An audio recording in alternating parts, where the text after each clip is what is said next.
like, now we have a special discussion session with one of our media partners. They are from FMT Borneo, presented by Miss Pushparani. Am I pronouncing it right? Yes, Vivian. Yes, good morning.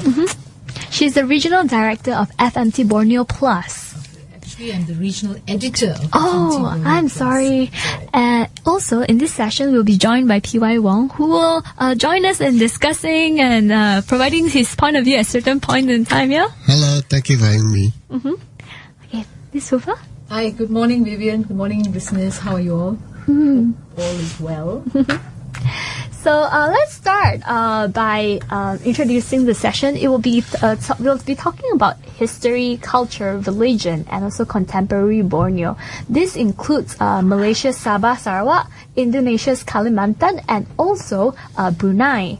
So let's start with, actually, I'm more interested in FMT Borneo Plus first. Let's introduce how FMT Borneo Plus started and what is its mission and vision? Paint a story. Paint a story. It's Colorful one. Actually, if you want to paint a story, it goes back about 5 years ago when FMT first started. I think the focus for FMT even at that point was Borneo. We were very, very interested in what Borneo had to bring to the table in terms of Malaysia as a federation by itself, as a country by itself. Sabah and Sarawak has always been living on the side, on the sidelines of the country, of the country's growth, not just in terms of economy and development, but also political growth itself.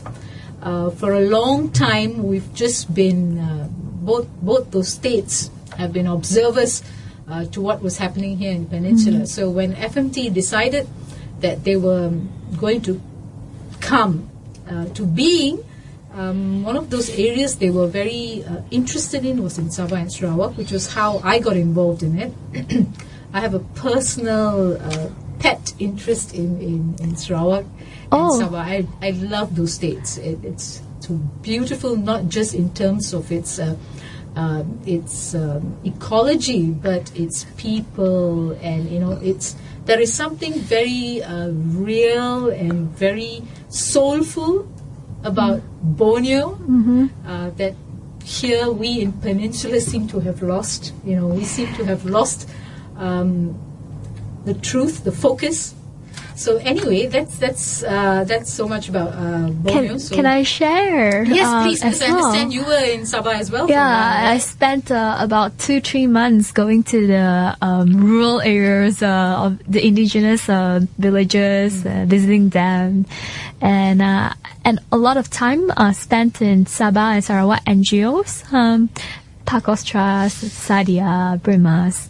So, and they, I would say that my heart actually lies in Sabah, because I share the same, there's the same feeling that I feel the culture and natural beauty there is really just very, very lovable. Yeah, absolutely right. Very sincere and genuine people as well. It's a very special place, actually. I think it was it's something that we lost. We used to have that for a long time ago, and now somehow we seem to have got caught up with Allah. So many issues, we've forgotten where we started. But anyway, going back to FMT Borneo, so we started off with actually Free Malaysia Today, which is FMT itself, and we worked on that and developed that to this point. We are in a very happy and successful place as far as FMT is concerned. So FMT Borneo is a sister site. We started working on that proper about a year ago, and it slowly has taken shape. In December 15th, we decided that as far as Borneo was concerned, we were going to go back to Borneo and we were going to get the people to talk to us, as opposed to us talking to them. We wanted Sabah and Sarawak to give us their views on everything. So that's why FMT Borneo is very focused about Borneo. The soul of FMT Borneo is stories from Sabah and Sarawak, the people's perspective of things and issues. The grassroots. Grassroots. We are not focused on, we are less, actually, not so much, we are less focused on getting the leaders to talk. We are focused on hearing the voice of the people as far as Borneo is concerned. So FMT Borneo has evolved, and in December we had a soft launch. We tied up with an NGO called the Borneo Sun Bears Conservation Center. We decided we were going to look at all the various, our three core areas as far as FMT Borneo is concerned is of course mainstream politics, and we have business issues. There are a lot of business activity in Sabah and Sarawak, and we were looking at the ecology, environment, conservation issues, etc. Borneo houses third largest rainforest, if I'm not mistaken, in the world. So it's a very pertinent area for us. But because Borneo comprises Brunei and Kalimantan, which is part of Indonesia, we look at it as a collective exercise. It's our site is called FMT Borneo Plus. So Plus basically looks at the neighboring regions and the bigger area, which is ASEAN. So the neighboring regions would be Singapore and southern Philippines, vis-a-vis Philippines itself, and the bigger area would be the areas that cover ASEAN. So that's the three areas of focus. We see ourselves in the medium term. The medium term, we see ourselves as being the voice of Borneo, an expression of what they want, they desire, and their dreams. And there's lots of dreams in Sabah and Sarawak. Among the soulful people. Thank you. Yeah, let's start with the introduction of to Borneo, the few places that you guys are concentrating in. Primarily, we're looking at Borneo Island itself, which is the third largest island in the world. Okay, it's right smack in the center of South China Sea, where all the activity is happening now, because we're searching for the missing plane. Borneo itself has Sabah and Sarawak, and then we have a tiny kingdom, Brunei, which has got about 400,000 population, very small, highly Muslim, majority Muslim population. And then you have Kalimantan itself, which is divided into four provinces. It's a huge area. In fact, it comprises the bulk of Borneo itself. And Sabah and Sarawak were independent until the colonial, independent in the sense that they were independent before they signed the 1963 agreement to partner Malaysia, federated Malaya at that point of time. So from that point onwards, they became part of Malaysia. Prior to that, the whole negotiation between federated Malaya and Borneo involved Brunei and Singapore at some point, and both those countries dropped out of the scenario. Brunei dropped out first before the agreement, and Singapore was, in inverted commas, expelled, so to speak, in 1965. So what is the reason behind Brunei's dropping out and also Singapore? I think Brunei was, this is a personal opinion, Brunei just figured out what was happening well before Sabah and Sarawak did. But Singapore's reasons were more political. And that is? Singapore was predominantly a Chinese society, and it was very important for the federated Malaya to retain its Malay value even at that point. I think a lot of people didn't realize that nuances, because if you realize the Federation of Malaya at that point was actually a collection of states.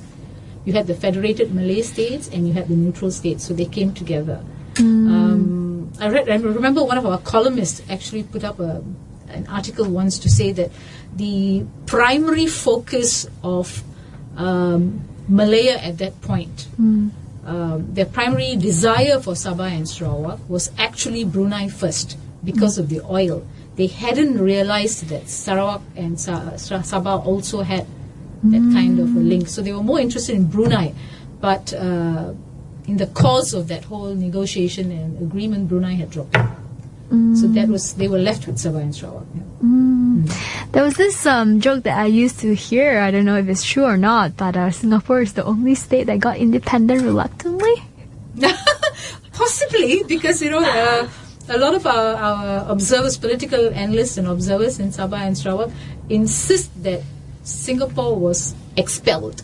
They said there was no, it wasn't a mutual separation. They just booted them out. Two ways. Yeah, booted them out. So anyway. So we're talking about the year around 1960. Singapore left the federation in 1965. 1965. So I heard that Malaysia agreement was in 1963. Yeah. And so what happened during that time? Maybe a lot of people don't really know what happened then. Maybe you could paint us some stories then. The Malaysia agreement at that point of time was both Sabah and Sarawak had already attained independence from their colonial masters at that point of time. In fact, actually, last year for the first time, Sarawak asserted itself when it celebrated that Independence Day. It hadn't done it before, and they actually celebrated it on July 23rd, if I'm not mistaken. Oh. And you had the chief minister endorsing the event at the waterfront. That was a very significant, very, very significant move for Sarawak, because if you read between the lines, it just basically means that they are telling Putrajaya that they were independent and that they were invited to partner, and that they are still independent. They can still move out if they want to move out. Sabah, unfortunately, in the 1990s, was caught up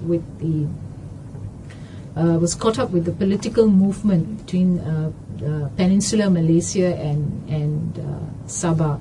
And we saw the entry of UMNO from Peninsular Malaysia into Sabah. This was in the 1990s, and we had the RCI, which was the Royal Commission of Inquiry in January, which started in January last year. And that whole period of the inquiry, we had so many testimonies from very significant leaders, and which contributed towards the allegations, the commonly held view that Peninsula and UMNO were involved in the neutralization of the Sabah population. They opened the doors to the illegal immigrants. They legalized them because of the vote for voting. Right, but before moving to 1990s, can I bring you back to 63? Yeah. Okay. So because I believe that there's a conception that in our history textbook we used to learn that there's 13 states in Malaysia, where Sabah and Sarawak is one of the 13 states. Is that true? What is actually in the Malaysia agreement? Actually, the Malaysia agreement assures both the states of autonomy. There are certain terms they have. The Malaysia agreement must be read in tandem with the 20 points, which is basically a referendum at that point of time. Apparently there were 5 political parties that were involved at that point of time. 63, it was well before I was born. So there were 5 political parties involved in that, and a referendum was a memorandum, more than a referendum, a memorandum was formed which comprised these pointers, and this memorandum was submitted for negotiation, and that was part of the Malaysia agreement. That memorandum had 3 very core issues: religious freedom, autonomy, a degree of autonomy, and personal rights. Core issues, which is very, very relevant to Sabah and Sarawak today as we sit down, because of the religious issues that are running. And I should say that on your point of Sarawak, why was it like why is it a significance that they were celebrating their Independence Day on the July 23rd? Is because they actually envision entering as equal partners with Malaya as Sabah and as Sarawak. So they as equal partners, even until today, I believe there is a strong ground sentiment that if they want to, they could opt out of Malaysia and be an independent state. When I say state, I mean nation state themselves.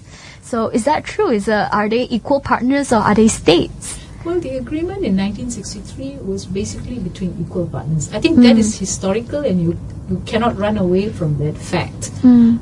Both Sabah and Sarawak have got specific independence. They had received independence from the British colonial masters on a specific date, and that date was well and before the September 16th negotiation. Sarawak celebrating it for the first time, mind you, you know. And getting the chief minister to be present and endorsed it's very significant, because it's just basically telling Malaya, telling Malaya and the authorities in Putrajaya that they were an independent nation when they came in, and the agreement was a partnership. So there is no such thing. There is no such thing as far as they are concerned as a 12 and 13 state. You know, the original Jalur Gemilang or Bendera a long time ago had 14 stripes in it because of Singapore. So now it has 13.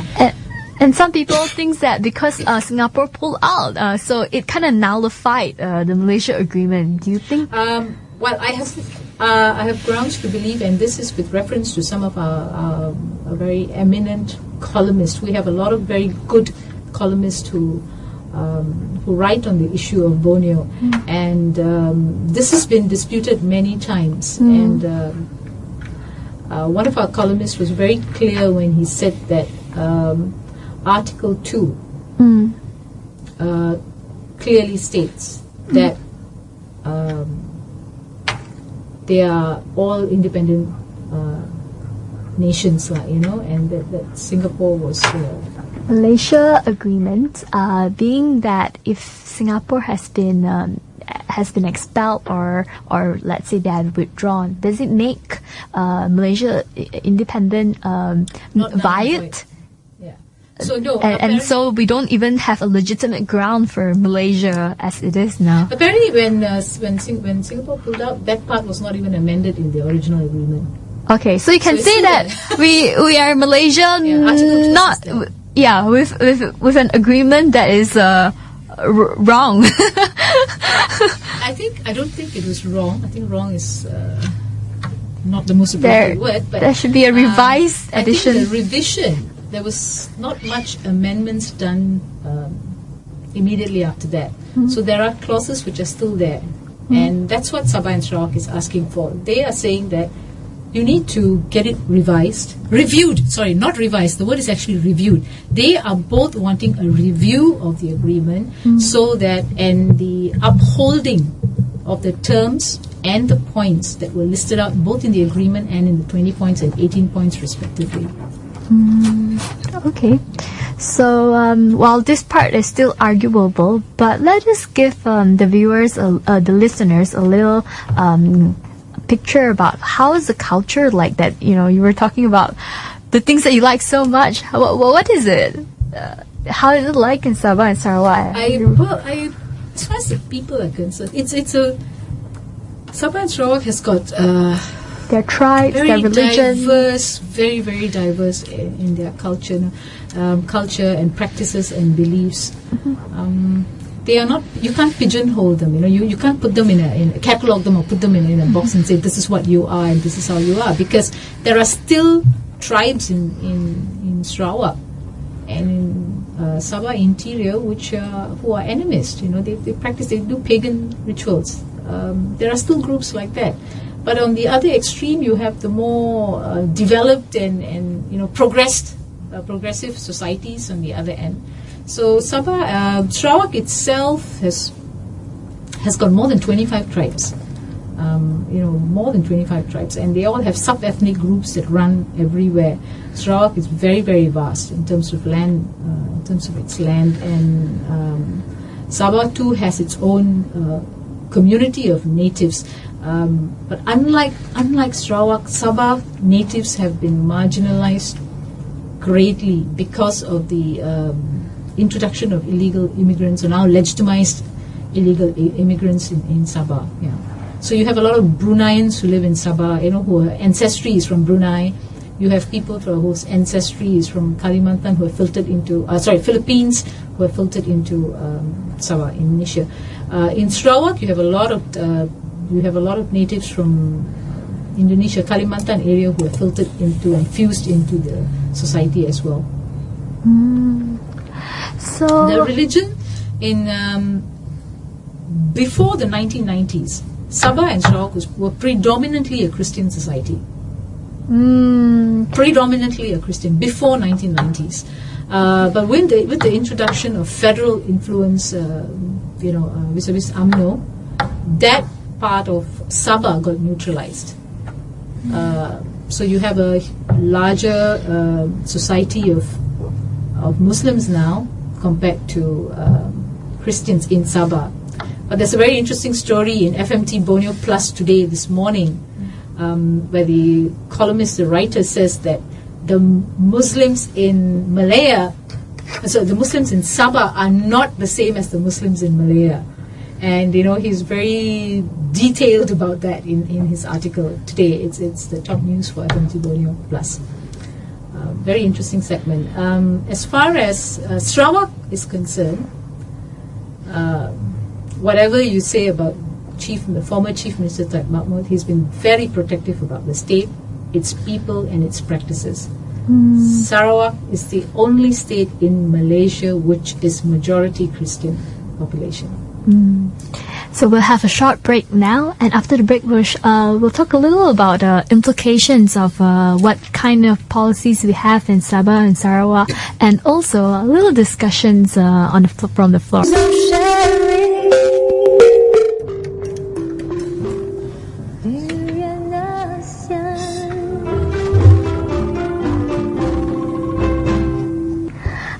Welcome back to the discussion session. Now let's talk a little about Sabah, Sarawak, especially with regards to the previous Sulu invasion that happened in last year. Okay. I think it was one of the, if you want to call it the highlights, it was one of the highlights in Sabah. It happened in, they were first reported to have landed in Kampung Tandao, on February, if I'm not mistaken, it was February 12th, when they were first reported to have landed. And the interesting part about it is how they actually got there. Until today, I think there hasn't actually been an explanation as to how they managed to slip through in the cover of darkness and arrive. Armed soldiers arrive in Sabah. But that was a very, very painful moment for the state as well as the people, because a lot of immigrants who over the decades, a lot of the immigrants were basically from the Sulu region in Philippines, and Sabah has got has got close historical ties, ancestral ties, if you want to see, a lot of its population, and now has got a lot of strong ancestral ties with the southern Philippines. So the Sulu invasion, when it happened, it took Malaysia by absolute surprise. I think we initially didn't quite know how to deal with it, but eventually we managed to subdue them, and Malaya, Putrajaya, KL went on to stamp their success.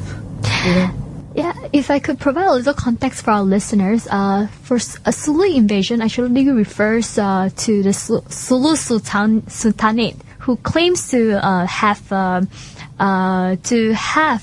owned Sabah and have signed an IOU note with Malaysian government that they would give it under the condition that Malaysian government would pay them rent, which Malaysian embassy seems to do on an annual basis, but the rent seems to be minuscule compared to it was signed back in those days before inflation and whatnot.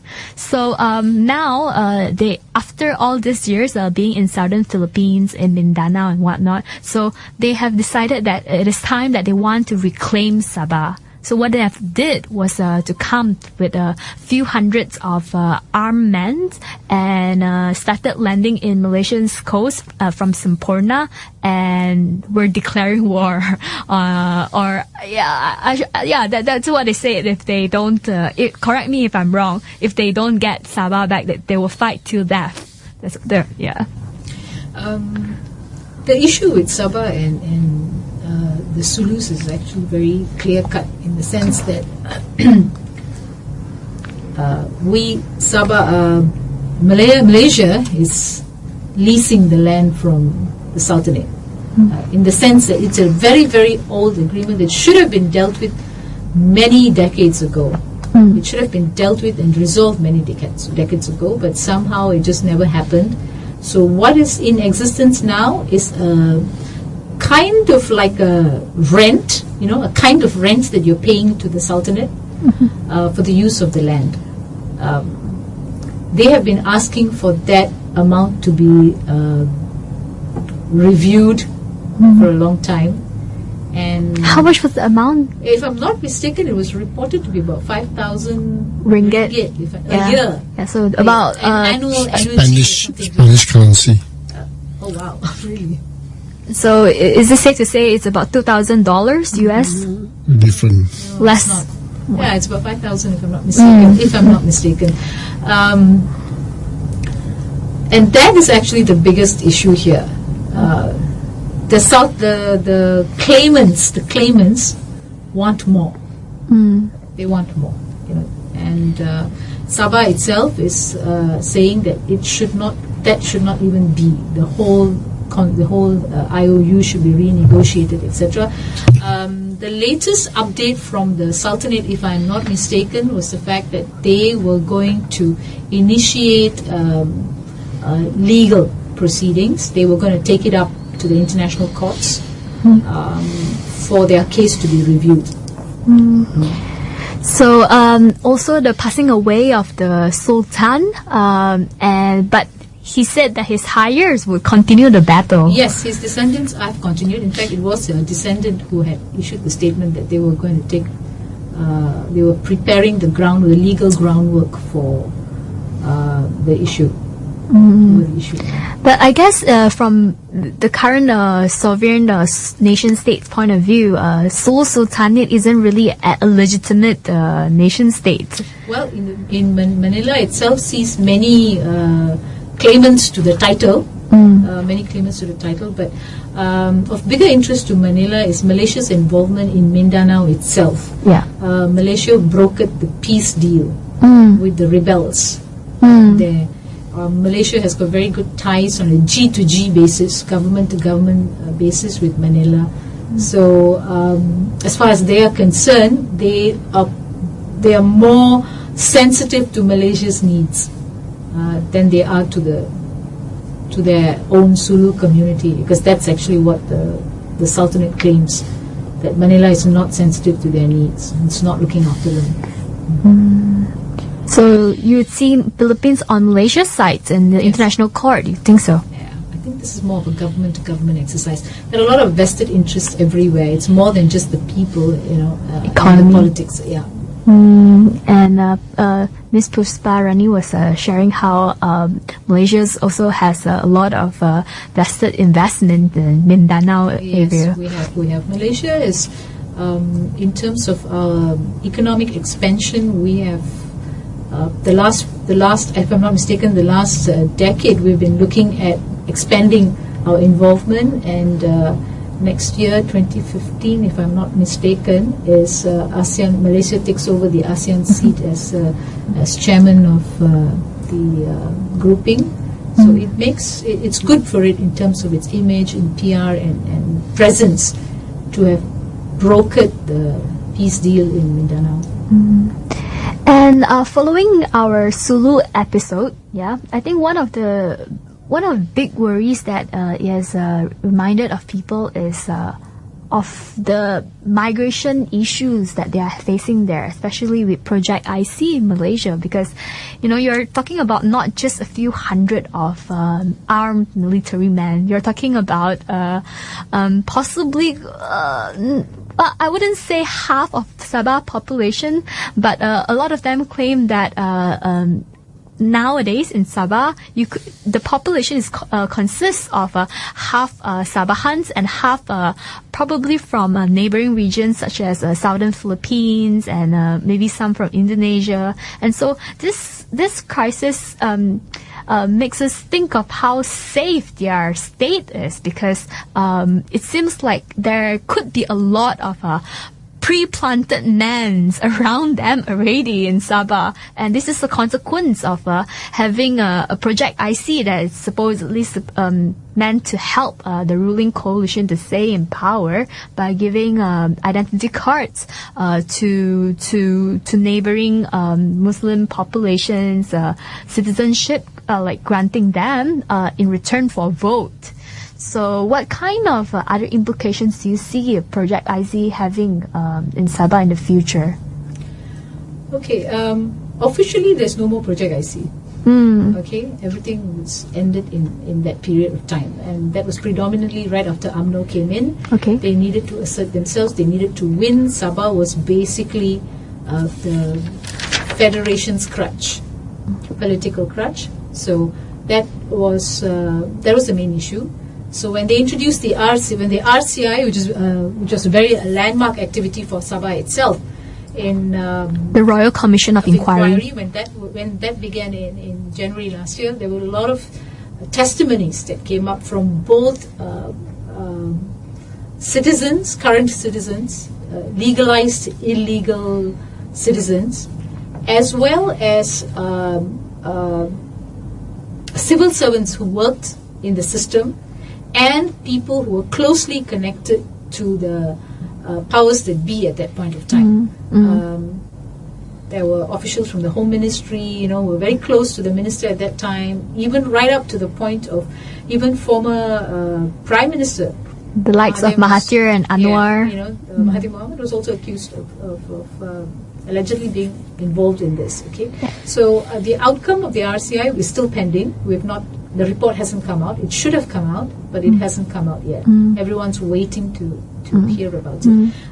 In terms of what the mood is like now, it's a lot of people, the Sabahans blame the federal government's apathy, the state government's apathy over the fact that nothing was done about these illegal immigrants, legalized illegal immigrants. They blame them for the Sulu invasion itself, because a lot of we used to have a lot of water villages which basically housed all these immigrants. You can move from Philippines, from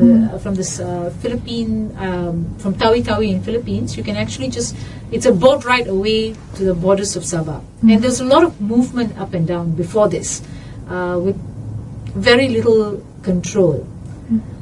So it was easy for people to slip in and to be housed and stay with relatives, because a lot of them still have relatives. Do you know much about I heard of an episode when I was in Sabah mentioning how Sabah actually granted the southern Philippines I don't know if you would say accepting refugees from while they were having civil wars there, and this was also partly due to, let's say, UMNO having their new state minister in Sabah and wanting to get more power. Is that true? There was a point, and there was also a silent riot. Is that? There was a point in Sabah's history and Mindanao, particularly its affiliation with Mindanao. There was a point when Mindanao was under. Actually, it's not a point. Mindanao was under decades of civil unrest. They were having internal strife. Yeah. So a lot of civilians ran away. Sabah opened its doors. Yep. It provided asylum for a lot of them. And these people who ran away were the ones who became legalized. And southern Mindanao is primarily a Muslim state. So a lot of the Muslims who came, they were made comfortable. We were very hospitable, people. I think Malaysians are generally very hospitable. So that sentiment extended to this. A lot of people say that has backfired on Sabah. And it is actually, this is the group that the ruling Barisan Nasional calls its fixed deposit. Yep. Yeah. What has happened over the years is that it has moved on, and that because a lot of that original group has now have now grown and become leaders themselves. So a lot of the politics in Sabah has got ancestries in all these various, from the Zulus, the Indonesian segment, the Sulu segment. It's very open and fluid. Yeah, it's very region. fluid actually. In Sabah, politics is very fluid. That's what they say. In Sabah, you don't know who will come in when. I hear that, party hopping is seen as an everyday thing. Yeah, in Sabah it is. It's the thinking in Sabah and Sarawak, the way people think is very, very different. And again, I'll say today's article, it's quite telling, because in FMT Borneo Plus today's article, it's actually quite telling. It's a very simple story, but it states, it tells you the thinking of the people there, which is very different. So you should definitely read up FMT Borneo Plus. And let's move on a little to the issue of elections that has happened in Sabah and Sarawak, and then after that Taib's resignation as a chief minister and becoming the governor. Okay. Last year, the next, aside from the RCI and the Sulu invasion, the highlight was the the state general elections in Sabah. After a very, very long time, the state has seen more opposition in the state legislative council. 13 seats opposition. Pakatan Rakyat won 12 seats, and there was one independent state assemblyman, Dr. Jeffrey Kitingan from the Star Party, who won the Bingkor seat. So for the first time after, it's been decades actually since you saw such a big opposition in the state assembly. What was actually interesting was the fact that in the last state sitting, Chief Minister Musa Ahmad actually lauded the opposition, because he said that they were focused about dealing with the issues. Although there was a difference in political stance, they were focused about dealing with the issues. So coming from a Barisan Nasional Chief Minister, that is actually something to be acknowledged. The state elections in Sabah saw some big names losing. Among them were Bernard Dongpok, who was the president of APCO, and also a federal minister. He lost his seat in Penampang. The other significant loss was in Sandakan, which was Datuk V.K. Liu. He was LDP president at that point of time. Also a federal minister. Minister of Law. Also a federal minister at that point of time. So that was significant in terms of loss. In Sarawak, like I said, has retained its autonomous nature, consciously or otherwise. Sarawak has its state elections independent of the federal general elections. Sabah used to have it, but not anymore. So Sarawak's state elections were held in 2011. There's another state election due in 2016. There's a lot of speculation that it will be held earlier, which is next year. The last general elections, in the last state elections in 2011, they saw an unprecedented entry of the opposition. Pakatan won 15 seats. DAP took 12 and PKR took 3 seats. It was a shock for the state government. They didn't realize it, but I think at the moment for Sarawak's Barisan National Coalition, the weakest link is the Chinese-dominated SUPP, which is the Sarawak United People's Party. It is it's their weakest link. They were the party that lost the most number of seats in the last state elections, and that results of that state election translated into losses in the general elections. They basically lost the bulk of only one. SUPP only managed to retain, if I'm not mistaken, one parliamentary seat. It lost all its seats. It was contested in 7 seats. I think it lost 6. Do you think that it would have been more different if there wasn't so many 3-way fight, 6-7-way fight? Maybe the opposition could have won more. Is that, what do you think? In Sabah and Sarawak, multi-cornered fights are a norm. I think, if I'm not mistaken, Sabah has had the largest number of people competing for a seat within the constituencies. So that's a norm there. It's not unique to either state. I think the impact of 3-corner fight is more significant in Sabah than in Sarawak. If you look at the numbers, certain seats, had there been no 3-corner fight, the Pakatan Rakyat would have won in Sabah. And I believe some seat in Sarawak as well that I've observed. Is it? So, and with that, we'll definitely be sharing more on Sabah and Sarawak and Borneo Plus in our future series with FMT Borneo Plus. Definitely stay tuned to the show, and we wish you a good morning. Have a great time at work. Thank you very much, Vivian. Thank you for having me.